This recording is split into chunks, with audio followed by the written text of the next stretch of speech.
So I think we just dive right into it. Here you are, the guru of talk radio in America. Do you listen to podcasts? I do. I work with a lot of podcasters now as well. What's your sense on what's happening with that whole community of people who are really churning out content like never before?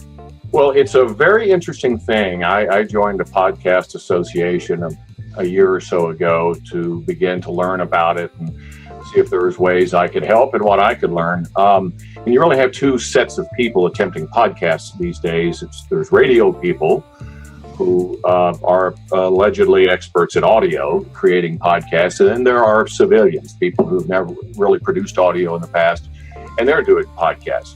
And they each have their strengths and each have their shortcomings, and it's a challenge to bring them together and to, as one of my bosses always said, it's very difficult to teach someone something who already knows how to do it, supposedly.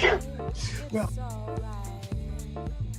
more people probably listen to radio with an app now than they do over the air. It's not more yet, but it's certainly the gap is closing.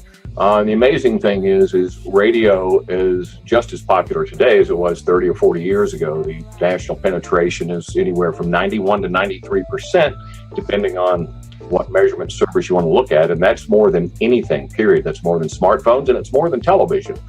And now the distribution channel may not be, coming from a 500-foot steel tower sitting out in a cornfield like it used to. It may come through your phone or through your Amazon Echo or through your watch or whatever it might come through.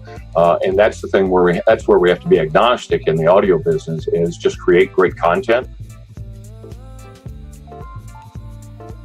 Back to the advent of radio, every 10 to 15 years, there's been a huge challenge.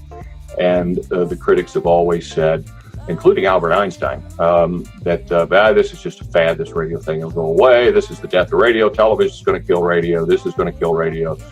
That's going to kill, it was a tough day in the 50s when they fired the studio musicians, the orchestra and the sound effects guys, and hired 5 high school dropouts to play recorded or quote unquote fake music.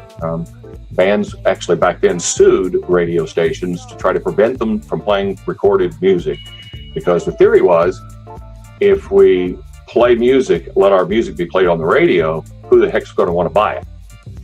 Exactly the opposite happened. I've always looked at that lesson. That's a valuable lesson, because they started playing music on the radio and everybody ran out and bought it. Record sales skyrocketed.